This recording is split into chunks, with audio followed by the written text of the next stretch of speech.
శ్రీమాత్రే నమః. అందరికీ నమస్కారం. బ్రహ్మదేవుడు దేవిని ఇంకా ఇలా స్తుతిస్తున్నారు. ఓ దేవి, నన్ను సృష్టించింది నీవు. ఇప్పుడు సంహరించాలి అని అనుకుంటున్నావా? అలా అనుకున్నా కూడా నీ ఇష్టమమ్మా. నువ్వు నన్ను సంహరించదలిచావు అంటే నేను దానికి సిద్ధంగానే ఉన్నాను. నాకు ఇందులో ఎటువంటి బాధ లేదు. నీవు స్వతంత్రంగా ఈ ప్రపంచాన్ని సృష్టిస్తావు, పాలిస్తావు. నీకు సంహరించాలనిపించినప్పుడు సంహరిస్తావు. అదంతా కూడా పూర్తిగా నీ ఇష్టం మీద ఆధారపడి ఉంటుంది. ఇందులో ఆశ్చర్యం ఏమాత్రమూ లేదు.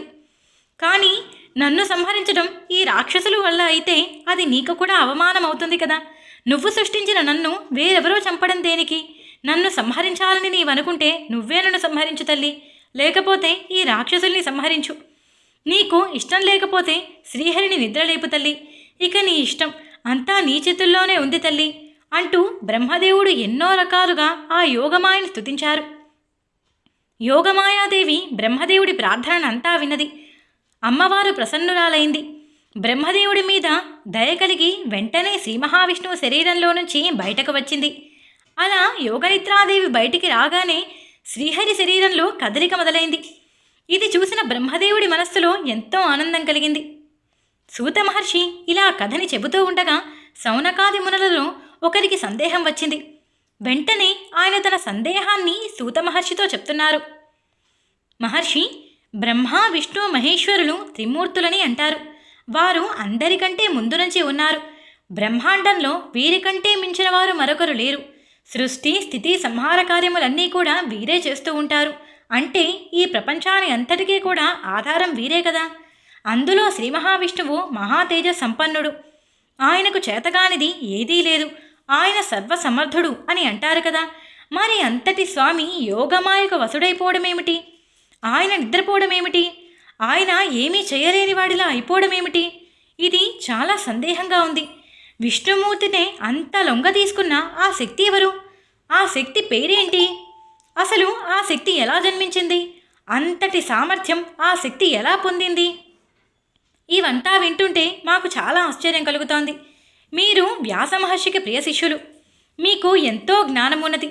దయచేసి మా సందేహాలన్నిటినీ కూడా మీ జ్ఞానంతో నివృత్తి చేయండి అంటూ ఎంతో వినయంగా ప్రార్థించారు.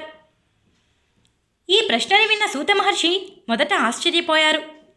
తర్వాత తేరుకొని సమాధానం చెప్పటం మొదలుపెట్టారు. మహామునులారా, ముల్లోకాలలో ఈ సందేహాన్ని తీర్చగలిగేవారు ఎవ్వరూ లేరు అనే నా ఉద్దేశం. బ్రహ్మపుత్రులు సనాతనులైన నారద మహర్షి, కపిలముని వీరందరికీ కూడా ఈ విషయానికి సమాధానం ఎవ్వరూ చెప్పలేరేమో. అంతటి కష్టమైన ప్రశ్న ఇది. ఇక నేనెలా చెప్పగలను? కానీ ఒక్క విషయం మాత్రం గమనించండి. వేదాలు విష్ణుమూర్తిని సర్వపాలకుడిగా కీర్తిస్తూ ఉంటాయి. ఆయన ఆది అంతము లేని స్వరూపము కలిగినవాడు. ఈ చరాచర ప్రాణికోటి అంతా కూడా ఆయనలో నుంచే ఉద్భవించింది. నారాయణుడు, హృషికేశుడు, వాసుదేవుడు, జనార్దనుడు అనే పేర్లతో అందరూ శ్రీహరిని ప్రార్థిస్తూ ఉంటారు, ఉపాసిస్తూ ఉంటారు. మరికొందరు పరమేశ్వరుని ప్రార్థిస్తారు, శివుణ్ణి ఉపాసిస్తూ ఉంటారు. శంకరుడు, చంద్రశేఖరుడు, త్రినేత్రుడు, పంచవక్తుడు, శూలపాణి, వృషధ్వజుడు మొదలైన పేర్లతో వేదం త్రియంబకుణ్ణి గానం చేస్తూ ఉంటుంది. అర్ధనారీశ్వరుడిగా, కైలాస నివాసిగా, సర్వశక్తి సమన్వితుడిగా, భూతనాథుడిగా, దక్షయజ్ఞ వినాశుడిగా భక్తులందరూ ఆయన్ని కీర్తిస్తూ ఉంటారు. మరికొందరు వేదాలలో 3 పొద్దులు కూడా సూర్యుడిని ఉపాసించడమే అన్నిటిలో కూడా ఉత్తమమైనది, సర్వదేవతలు కూడా సూర్యుడిలోనే ఉంటారు అని భావిస్తారు. సూర్యోపాసనమే అన్నిటికంటే ఉత్తమమైనది అని ధ్యానించి 3 పూటల సూర్యుడిని ధ్యానిస్తూ ఉంటారు. అలాగే కొందరు అగ్నిదేవుణ్ణి, మరికొందరు ఇంద్రుణ్ణి, మరికొందరు వరుణుణ్ణి పరమాత్మలుగా చెప్పే వేద భాగాలు కూడా ఉన్నాయి. వీరినే పరమాత్మలుగా ఉపాసించే వేద పండితులు కూడా చాలామంది ఉన్నారు. ప్రవాహాలు ఎన్నైనా గంగానది ఒక్కటే అన్నట్టు వీరందరిలో కూడా శ్రీ మహావిష్ణువే ఉన్నారు అని చెప్పే మహర్షులు కూడా ఉన్నారు. ఏ విషయంలోనైనా ఒక నిర్ణయానికి రావాలంటే ప్రధానంగా 3 ప్రమాణాలు ఉన్నాయి. అవి ప్రత్యక్షం, అనుమానం, శబ్దం అని. వీటిల్లో ఇంకా కూడా ఉన్నాయి. దీనికి వివరణ చాలా ఉన్నది. మనం వచ్చే భాగంలో దాని గురించి తెలుసుకుందాం.